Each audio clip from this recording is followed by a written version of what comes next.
أعوذ بالله من الشيطان الرجيم بسم الله الرحمن الرحيم।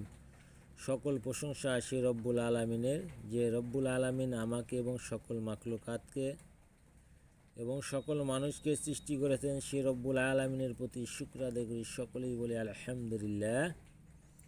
প্রিয় দর্শক ভাই ও বোনেরা, আজকে আমি আপনাদের মাঝে একটি নতুন তদবির নিয়ে আবারও হাজির হয়েছি। সূরা কাউসার। আমি আপনাদের মাঝে কেন সূরাগুলো নিয়ে হাজির হয়েছি, এই সূরাগুলোর অনেক ফজিলত, অনেক মান এবং গুণ রয়েছে। এই সূরা দ্বারা কি করা যায়, কি করতে পারবেন, বা সূরার কি কাজে লাগালে আপনার কি উপকারে আসবে, সেই বিষয়গুলাই আমি আপনাদের মাঝে তুলে ধরেছি। যে কাজগুলো আমি নিজে শিখেছি আপনাদেরকে শেখার জন্য তাগিদ করছি, এবং ভালো কাজের জন্য আপনারা ব্যবহার করবেন, এবং কিভাবে ব্যবহার করবেন, কি কাজের জন্য ব্যবহার করবেন, সেই কথাগুলো, সেই জিনিসগুলো স্বয়ংসম্পূর্ণ ভিডিওটা দেখে এবং শুনে সে কাজের দিকে আপনারা অগ্রসর হবেন। ভালোভাবে না জেনে না বুঝে কাজ করলে কিন্তু আপনাদের কোনো কাজই হবে না।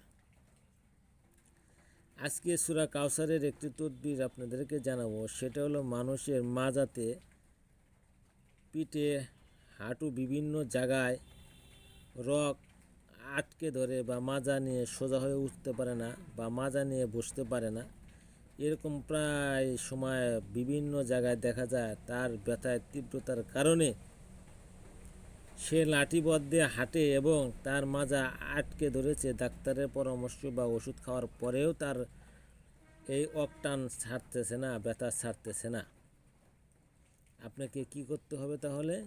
সূরা কাউসার আপনাকে পড়ে ফু দিতে হবে। সূরা কাউসার কোন পর্যন্ত পড়বেন সেটা আপনারা জেনে নেন। আপনি প্রথম অবস্থায় ওই লোকটিকে আপনি সামনে বসিয়ে নেবেন, আর আপনার হাতে চাকু বা সর্তা, যে সর্তা জাতি দিয়ে আপনারা সুপারি কাটেন, সেই জাতি আপনি নেবেন। নিয়ে সুন্দর করে চারকানি একটি দাগ কেটে নেবেন। দাগ কেটে নিয়ে চারকানি থেকে এই কানি পর্যন্ত থেকে ওই কোণা পর্যন্ত আপনি দাগ টানবেন। আর আপনি বিসমিল্লাহির রহমানির রহিম, ইন্না আতাইনাকাল কাউসার, এই সার প্রথম আয়াতের যে অক্ষর পর্যন্ত আপনি পাঠ করবেন। ইন্না আতাইনাকাল কাউসার। আল্লাহ তালাকে তখন আপনি বলতে হবে যে ইন্না আতাইনাকাল কাউসার, আমাকে শরীরে রক টান ছাড়। এইভাবে নিয়ত করে যখন আপনি এই সূরাটি পড়বেন, বা আপনি ওই দাগের উপর ফু দিবেন, আর একটি মানুষ দিয়ে তার শরীরের যে জায়গায় এই ব্যথাটা আটকেছে বা রক্তটা টান লাগছে, সেই জায়গায় তাক দিয়ে একটু হাতে সরিষার তেল নিয়ে তার মাজা বা হাতে বা পিঠে দৌড় দিতে বলবেন। এভাবে আপনি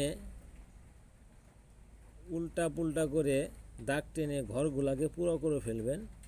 তখন কিন্তু দেখবেন কিছুক্ষণ পরে তাকে উঠতে বলবেন এবং মাজা, হাত পা ঝাঁকি দিতে বলবেন। ঝাঁকি দেওয়ার ফলে দেখবেন তার এই সূরা পাঠ করতে করতে এই পর্যন্ত তার মাজার ব্যথা অকটান সেরে যাবে। এটা নগদ কাজ, আপনারা করে দেখেন। অনেকেই দেখছেন আগের যুগে মানুষ বা বর্তমানেও এরকমভাবে ঝাড়া দেয়। সেই ঝাড়াটা হয়তো অনেকে জানেন বা জানেন না। সেই ঝাড়াটা কিন্তু এই ঝাড়াই, যে ইন্না আতাইনাকাল কাউসার। তাই আশা করি আমার কথাগুলো সকলে বুঝতে পারছেন বা শুনবেন, বা শুনে আপনারা কাজ করবেন। আমি সরাসরি আপনাদেরকে বই থেকে কোন সূরাটা পড়ে কাজটি করতে হবে সেই সূরাটি কিন্তু আপনাদেরকে দেখাই দিচ্ছি। আর আশা করি সকলেই ভালো থাকবেন, এবং যারা আমার চ্যানেলটাকে সাবস্ক্রাইব করেন নাই, সাবস্ক্রাইব করে দিবেন। এবং নতুন এবং ভালো ভিডিও পেতে চাইলে অবশ্যই চ্যানেলের সাথে যোগাযোগ রাখতে হবে বা থাকতে হবে, তাহলে আপনারা ভালো তদবির বা ভিডিও পাবেন। যারা বিভিন্ন কাজ করাতে চান বিভিন্নভাবে, তারা কাজ করাতে পারেন।